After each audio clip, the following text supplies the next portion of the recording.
Fala galera, tudo bem com vocês? Eu sou o professor Rosenberg e esse é o canal RB Mais História. Hoje nós teremos a nossa primeira aula sobre o contexto político, econômico e social do Brasil no período imperial. Beleza? Nós vimos em aulas anteriores de que forma o Brasil, a partir de um longo processo, se tornou um país independente, ou seja, alcançou a sua emancipação política, um dos fatos mais comemorados da história do país. E na aula de hoje, nós iremos ver mais especificamente sobre o período imperial, ou seja, sobre o período a partir da independência do Brasil, ou seja, o Brasil, com a sua independência, torna-se um país imperial, uma monarquia governada por um imperador, diferente da maioria dos demais países do continente americano, que após a sua emancipação política se transformaram em república. Então, na aula de hoje, nós iremos ver mais especificamente sobre o Primeiro Império. Cabe destacar, e nós iremos ver isso com mais ênfase, que o período imperial brasileiro se divide basicamente em Primeiro Império e Segundo Império, e entre esses dois impérios nós temos o período regencial. Mas nós veremos na aula de hoje sobre especificamente o Primeiro Império, que está associado à figura mística aqui do Dom Pedro I, que foi o cara a conduzir o Brasil rumo à sua emancipação política. Mas antes de nós iniciarmos a nossa aula propriamente dita, dá aquela moral para o nosso trabalho. Inscreva-se no nosso canal, dá aquele like beleza lá nos nossos vídeos, ative as notificações também do nosso canal para que vocês possam receber os nossos vídeos sempre que eles forem postados. Isso é muito importante para o nosso trabalho, dá um gás a mais, dá um incentivo a mais para que nós possamos continuar gravando essas aulas. Beleza? Então, sem mais delongas, sem mais enrolação, bora para a aula. Galera, sempre que nós iniciamos uma aula, eu sempre coloco aqui para nós entendermos as nossas habilidades que deverão ser alcançadas. E essas habilidades sempre destacadas de acordo com a base comum nacional, melhor dizendo, a base nacional comum curricular, a famosa BNCC. Então, de que direcionamento a BNCC nos dá para nós buscarmos nesse assunto? Vamos entender aí. Vamos lá. Identificar e analisar o equilíbrio das forças e os sujeitos envolvidos nas disputas políticas durante o Primeiro Império. Então, uma das coisas que nós teremos que perceber ao longo das nossas 2 ou 3 aulas que nós teremos sobre essa temática é de que forma e quais os grupos que disputaram o poder durante o Primeiro Império, quais os grupos que estavam envolvidos nessas disputas. Além disso, aplicar, isso é muito importante, os conceitos de Estado, nação, território, governo e país para o entendimento de conflitos e tensões. Cabe destacar que uma nação, um país, só passa um território, só passa a ser considerado um Estado ou uma nação a partir da sua emancipação política. Só a partir disso é também considerado um país. Então, o Brasil, até 1822, ano da sua independência, da sua emancipação política, não era de fato um país, não era uma nação, não era um Estado independente, porque não tinha um território emancipado politicamente e consolidado. Além disso, nós iremos ver também, buscar identificar, comparar e analisar a diversidade política, social e regional, nas rebeliões e nos movimentos contestatórios ao poder centralizado. Cabe já destacar a priori que os governos imperiais passaram por muitas rebeliões, por muitas revoltas.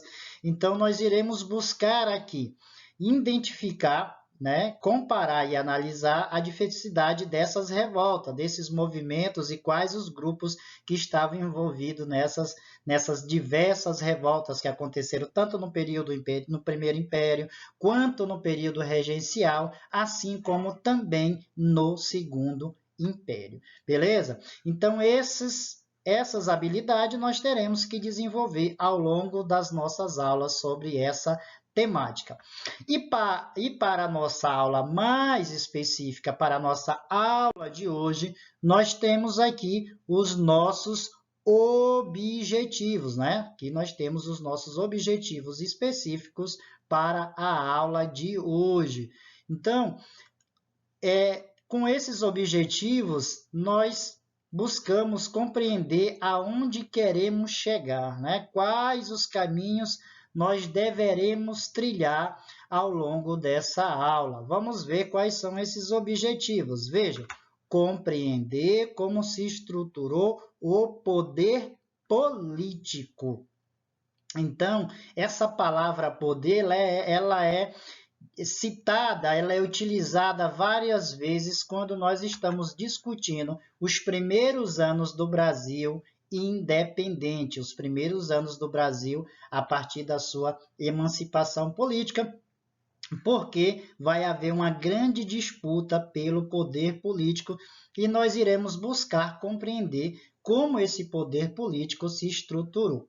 Além disso, refletir sobre a formação do Estado Nacional, da identidade brasileira e os conflitos internos entre os diferentes grupos sociais. A partir disso, também identificar os aspectos econômicos a partir da emancipação política do Brasil, ou seja, a partir dessa emancipação política, de que forma a economia também se manifesta. Beleza? Então, traçados os caminhos que nós devemos seguir e aonde queremos chegar, bora para a aula.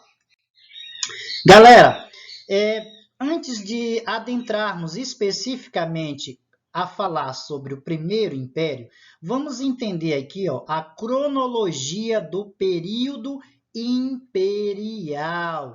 É sabido por todos que a história política do Brasil ela tem basicamente 3 fases. Lá atrás, o Brasil, antes de 1822, foi uma colônia de Portugal. Então, a partir disso, depois de colônia, o Brasil passa a ser um império e depois de império, depois de 1889, o Brasil passa a ser uma república. Então, o Brasil, ao longo de sua história, foi uma colônia, foi um império e foi uma república. É claro que dentro de cada uma dessas fases você tem diversas características específicas.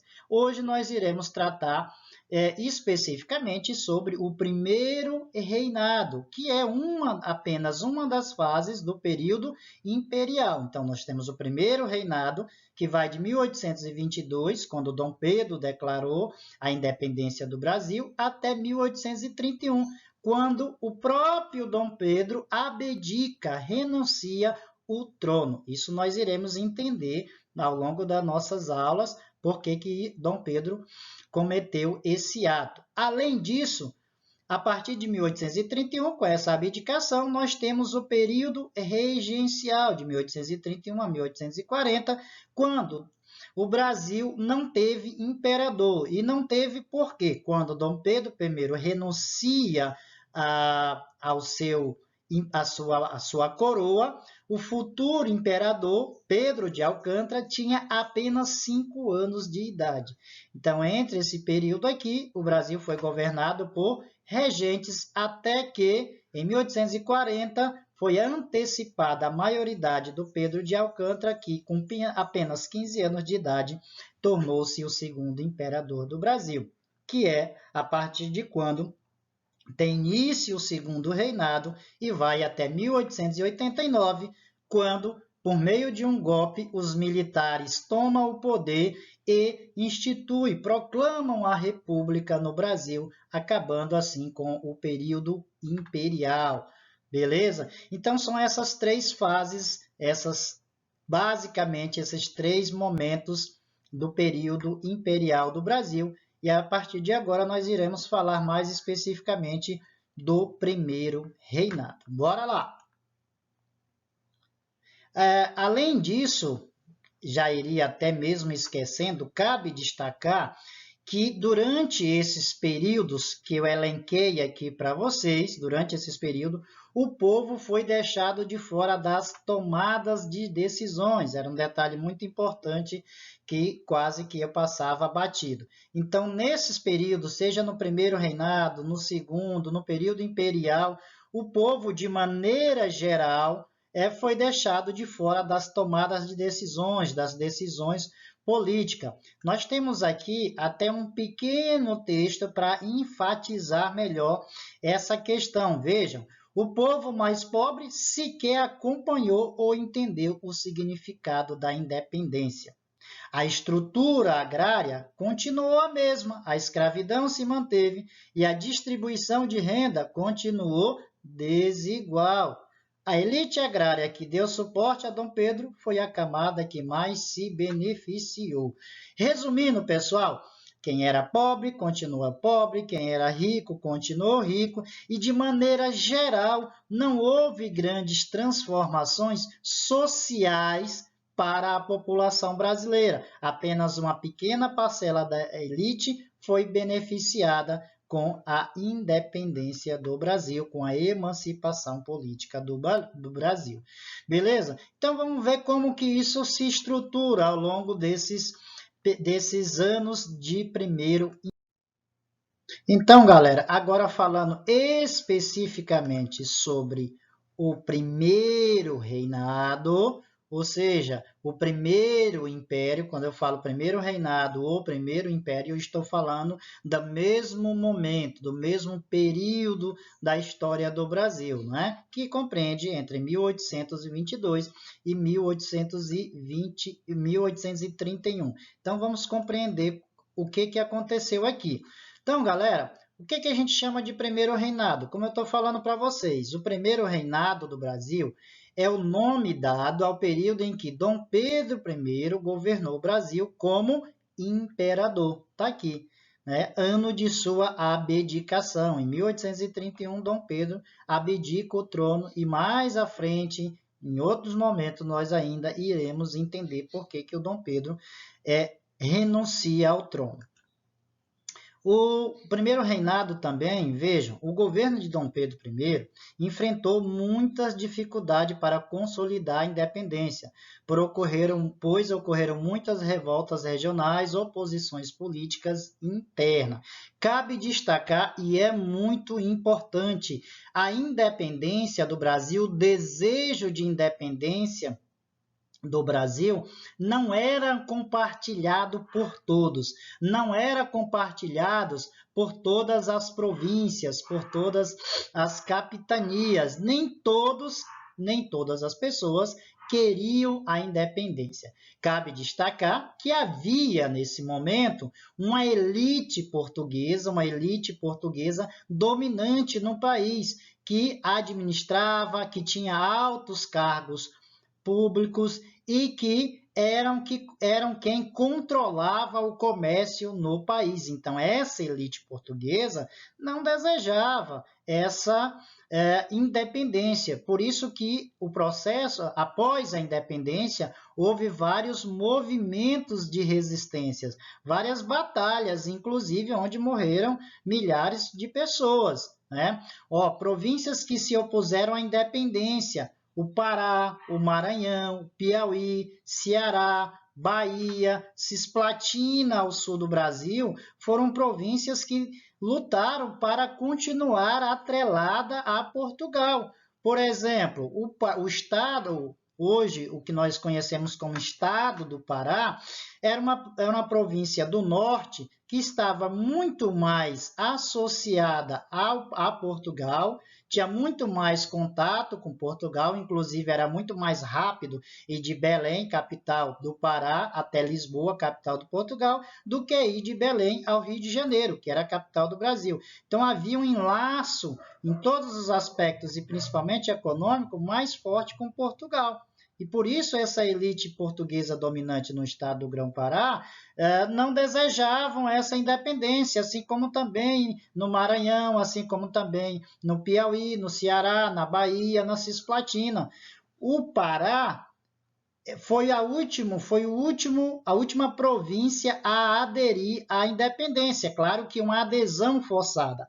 Todos esses aqui, que eu destaquei para vocês, foram forçados a aderir a essa independência. O Pará, apenas no 15 de agosto de 1823, aderiu à independência do Brasil, de maneira forçada por tropas enviadas por Dom Pedro I. É por isso, pessoal, por exemplo, que na bandeira do Brasil nós temos uma estrela solitária, temos lá uma estrelinha que fica sozinha lá na bandeira do Brasil. Essa estrela representa o Pará, que foi o último a aderir à independência. Por isso nós temos a data que é comemorada hoje no Pará, que é a adesão do Pará, o 15 de agosto, comemora-se a data que o Pará aderiu, embora de forma forçada, à independência do Brasil. Beleza? Aqui eu destaquei algumas imagens de batalhas, como a Batalha do Genipapo, que aconteceu no Piauí, que foi a batalha a partir da qual também foram forçadas a aderir à independência, assim como também na Cisplatina.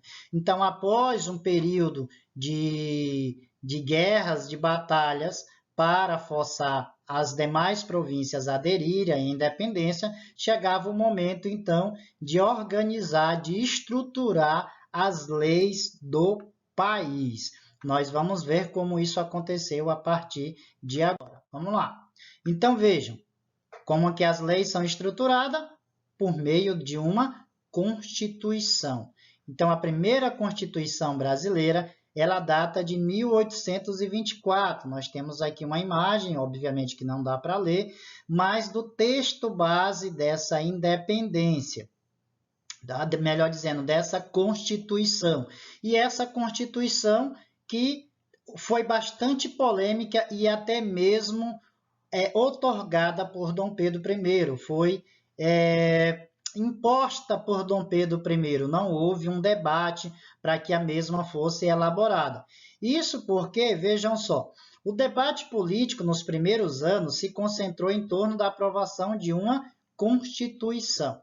A Assembleia Constituinte se reuniu no Rio de Janeiro em maio de 1823. Os constituintes tentaram limitar, vejam só, detalhe bastante importante aqui, os constituintes tentaram limitar, ou seja, reduzir os poderes do imperador, do Dom Pedro, do Dom Pedro I. Mas Dom Pedro, insatisfeito, ordenou o fechamento da Assembleia e a prisão de alguns dos deputados constituintes. Então, vejam que Dom Pedro desejava não ter os seus poderes limitados, desejava ter amplos poderes para poder governar de forma centralizada. Então, o que é que nós temos a partir de então? Dom Pedro I escolheu 10 pessoas de sua confiança para elaborar a nova Constituição. Essa foi otorgada em 25 de março de 1824 e representou todos os interesses, vejam, representou todos os interesses autoritários do imperador. Além de definir os 3 poderes, legislativo, executivo e judiciário, criou o poder moderador. Esse poder moderador era exercido exclusivamente pelo imperador, que lhe concedia diversos poderes políticos.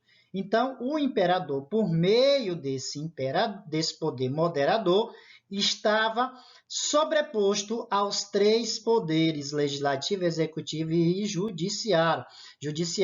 Então, percebam que o Dom Pedro I, a partir dessa Constituição, que é chamada de Carta Outorgada, porque foi imposta a sua vontade, feita pela sua vontade, por meio dela, Dom Pedro acumula em sua mão todos os poderes, certo? Inclusive, Dom Pedro I teria até o poder, por exemplo, de nomear juízes, de decretar sentenças, de condenar alguém à prisão ou de inocentar. Então, o imperador, Dom Pedro I, por meio desse poder aqui, teria poder sobre todos os outros poderes. Algo que foi bastante polêmico para essa primeira Constituição do Brasil, primeira Constituição da história do nosso país. Vamos ver agora outros pontos dessa Constituição. Vamos lá. Então, como eu já falei para vocês, essa Assembleia que foi reunida para fazer a primeira Constituição do Brasil, ela foi dissolvida e Dom Pedro I encomendou um novo projeto constitucional que foi otorgado por ele a partir de 1824. E agora um detalhe bastante importante é que essa primeira Constituição do Brasil, vejam, conciliava os interesses de quem? Da elite, com o autoritarismo do imperador. Então, nós temos dois detalhes importantes dessa Constituição. É conciliar os interesses da elite com o poder do Dom Pedro I. E aonde fica o povo nessa história? Onde é que ficam os escravizados, os indígenas? Exatamente onde vocês estão pensando. O povo, os escravos, os indígenas ficam de fora dessa Constituição. O povo, de maneira geral, não poderia sequer nem votar para escolher os seus governantes. Primeiro, o imperador não era votável, ou seja, ninguém votava para eleger o imperador. Ele assume o trono por meio do seu autoritarismo. Ele proclama, era o príncipe regente de Portugal no Brasil, proclama a independência e automaticamente assume o trono como primeiro imperador do Brasil, que decreta a sua sucessão por meio de caráter hereditário, ou seja, ele seria imperador e depois que ele morresse ou renunciasse, como ele fez, quem deveria ser o novo imperador por lei seria o seu filho mais velho. Portanto, o povo não votaria para escolher o seu governante supremo, o seu governante máximo. No entanto, é importante enfatizar que no período imperial, a partir do período imperial, o Brasil tinha um parlamento, tinha deputados federais, tinha deputados federais, tinha senadores. O povo, de maneira, poderia votar para eleger essas pessoas, esses governantes? Não, o povo não poderia. Apenas uma pequena parcela como eu já destaquei para vocês, da elite brasileira poderia votar para fazer isso. Então, vamos ver aqui as principais resoluções dessa Constituição. Vejam, divisão dos poderes, como já falei para vocês, em executivo, legislativo, judiciário, ou também chamado de judicial, como foi estabelecido pela Constituição de 1824, e o poder mais, até usando aqui um exagero, né? O poder mais poderoso, usando um termo inapropriado, o poder mais poderoso, que era o poder moderador. Então, este último era exclusivo do imperador e lhe garantia o direito de intervir nos demais poderes.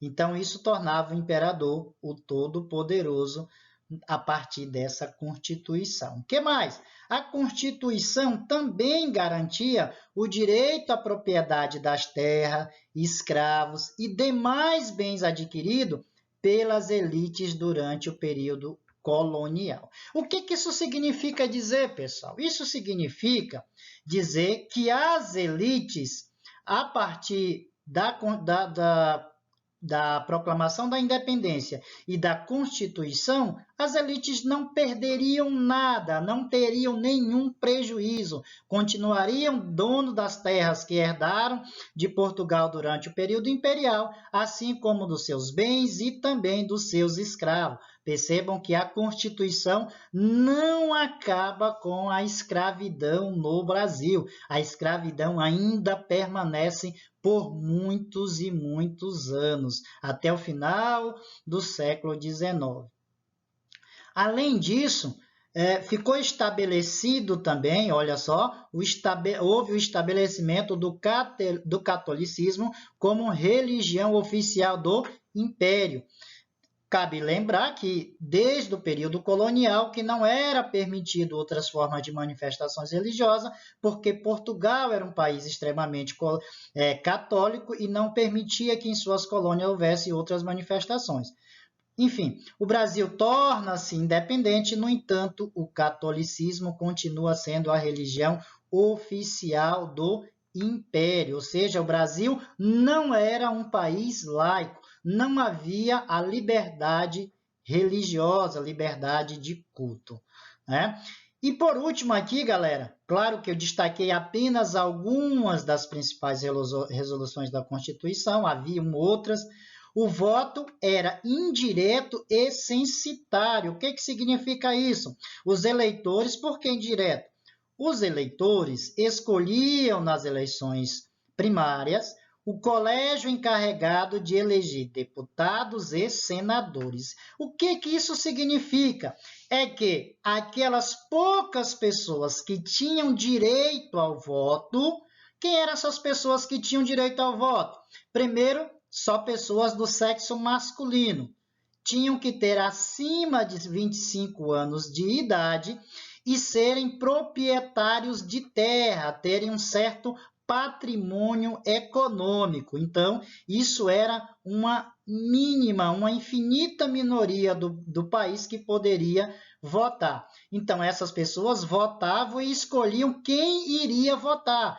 Era feito um colégio chamado de colégio eleitoral. Escolhiam os membros desse colégio eleitoral, por sua vez, iriam votar para eleger os deputados e os senadores. Cabe destacar que se havia uma restrição para votar, para ser candidato, para ser votado, essa restrição era muito maior. Só poderia, por exemplo, ser votado para deputado as pessoas que tivessem, além de ser homem, ter 25 anos de idade e ter terras, propriedade de terra, essa pessoa, para ser candidato a deputado, ela teria que ter uma renda mínima anual de 400 mil réis. Isso convertido em real, convertido para os dias de hoje, seria uma renda de aproximadamente 50 mil reais.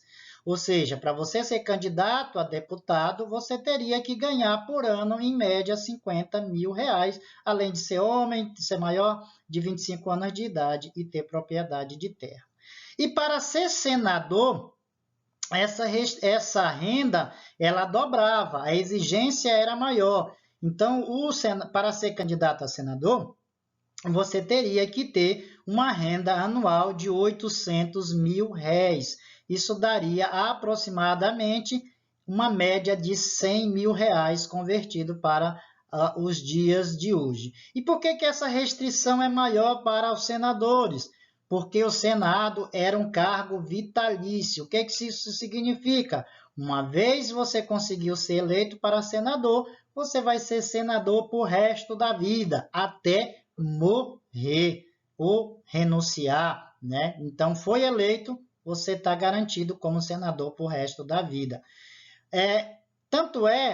Os senadores têm tantos privilégios que pouca gente sabe, mas nos dias de hoje, quando que todos os parlamentares têm um mandato de 4 anos, podendo ser reeleito, o mandato do senador é de 8 anos. Então, os senadores continuam ainda tendo privilégio em relação aos demais governantes. Beleza? Pessoal, estruturada a Constituição destacado a Constituição, como que o Brasil seria conduzido a partir disso daqui, né? Brasil, isso daqui, melhor dizendo, essas normas, essas resoluções estruturaram o país, deixaram o Brasil para ser governado a partir dessa estrutura, uma estrutura agrária, né, latifundiária, escravocrata, porque a escravidão continua existindo. Os indígenas, por exemplo, foram deixados de fora da Constituição. A Constituição não contemplou os indígenas mediante isso, os indígenas continuaram não sendo considerados cidadãos brasileiros. Importante destacar que com essa Constituição os indígenas não são considerados cidadãos brasileiros. Então, pessoal, em resumo, essa Constituição ela foi feita para garantir o controle político nas mãos dos grandes proprietários de terras e comerciantes.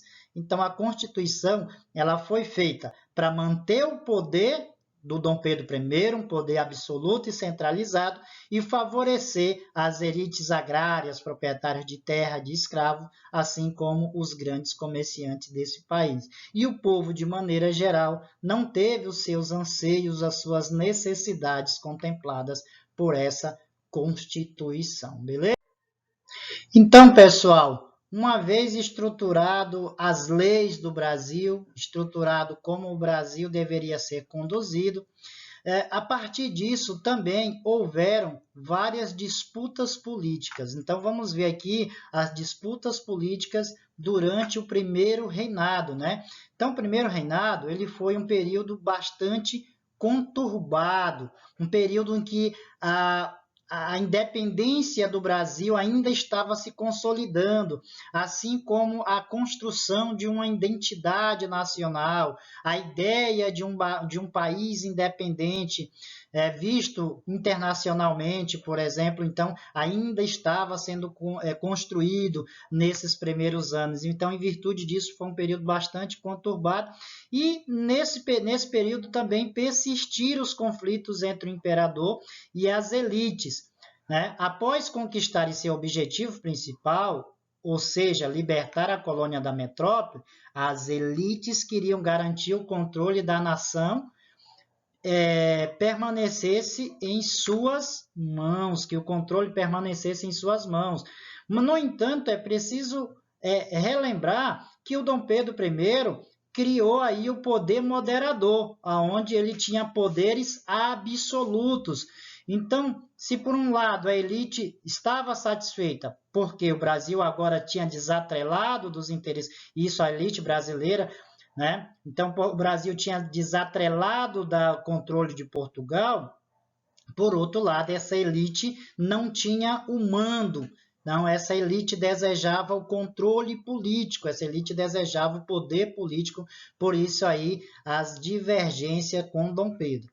Então, como vimos, os debates mais decisivos e os conflitos mais graves ocorreram nas discussões sobre os limites da autoridade de Dom Pedro I durante a Assembleia Constituinte. Então, essa divergência entre essa elite e o Dom Pedro já começa desde a Assembleia Constituinte, que foi dissolvida pelo próprio imperador e, inclusive, alguns dos deputados constitucionalistas foram presos. No entanto, o que nós temos a partir de 1826, os deputados se dividiram em dois grupos opostos, o grupo liberal e o outro grupo conservador. Então, é um período aonde de oposições de ideias, certo? Porque nós temos dois pensamentos políticos nesse momento. Você tem, por exemplo, o grupo liberal defende a liberdade de culto, o que tinha sido restrita em virtude da Constituição, que criou uma religião oficial. O grupo liberal defendia essa liberdade de culto, defendia também um sistema educacional livre do controle da Igreja, a Igreja Católica, que se tornou a religião oficial. Então, esse grupo liberal também defendia essa educação mais autônoma, assim como também defendia a autonomia política das províncias.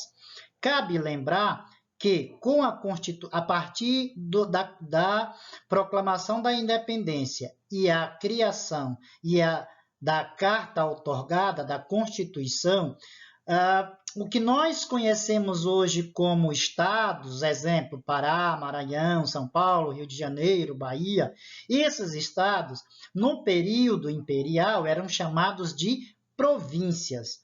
E o seu governante era chamado presidente de província. E esse presidente da província não era eleito, ele era nomeado, escolhido e nomeado por Dom Pedro I, de acordo com seus interesses. O grupo liberal defendia que as províncias tivessem liberdade, autonomia para escolher seus governantes, para arrecadar os seus impostos e administrar da forma como achassem melhor, o que até então não era feito. Já o grupo conservador, como o próprio nome está dizendo, conservador, eram totalmente contrários às ideias liberais. Então, durante o Primeiro Império, principalmente esses dois grupos, essas ideias opostas, elas se degladiaram, elas se disputaram espaços, essas ideologias políticas disputam espaço de controle de poder durante o primeiro reinado, durante o governo do Dom Pedro. Olha só, galera, agora nós iremos ver como se deu a formação do Estado Nacional. Vamos, na verdade, falar um pouco mais, porque já existia uma formação, a formação desse Estado já estava em curso. No entanto, ela termina, ao menos no que diz respeito à questão territorial, a partir de quando Dom Pedro consegue reprimir os últimos rebeldes que lutaram contra a emancipação política do Brasil, contra a independência do Brasil. E, neste caso, os últimos foi o estado do Pará. Isso se deu em 15 de agosto de 1823. Então, a partir dessa data, o último foco de resistência à independência do Brasil foi vencido. E, a partir de então, havia um território sobre o domínio de um Estado nacional. Então, é a partir disso que nós podemos dizer que temos um Estado nacional. No entanto, que ainda havia problemas de consolidação, principalmente no que diz respeito à ideia de sentimento, de pertencimento, porque havia vários projetos nesse sentido. Vejam, olha, no processo de formação do Estado Nacional Brasileiro, diversos projetos surgiram em várias regiões da antiga colônia portuguesa. As elites regionais, as camadas médias, as camadas populares não tinham as mesmas ideias a respeito da organização do novo país, de como seria conduzido o novo país, e nem a mesma representação de pátria, de identidade nacional ou de nação. Não havia o mesmo sentimento por parte de toda a população brasileira. E, nesse sentido, não existia a ideia de uma unidade relacionado à identidade nacional, o que foi muito difícil para se consolidar. Na verdade, até os dias de hoje, nós podemos dizer que há uma dificuldade no entendimento de uma identidade nacional. Então, as várias províncias não tinham entre si uma identidade. Além disso, o norte mantinha poucas relações comerciais e poucos contatos com as províncias do Rio de Janeiro, São Paulo e principalmente com o sul do Brasil. Como já foi falado em outros momentos, era mais rápido, por exemplo, dos portos de Belém, capital do Pará, a Lisboa, que era a capital de Portugal. Então, havia um contato, uma relação muito mais forte do norte com Portugal do que com o resto do Brasil. Então, essa unidade, essa identidade, esse sentimento de pertencimento foi muito difícil de ser formado, consolidado. As classes populares assustavam as elites. Por isso, os grupos dominantes defendia um Estado antidemocrático, onde o povo não pudesse participar das decisões políticas. E ainda cabe ressaltar, nesse emaranhado, que a dificuldade de consolidação de um sentimento de nacionalidade, nesse meio nós ainda temos uma grande parte da população de negros escravizados e de indígenas que sequer eram reconhecidos como cidadãos.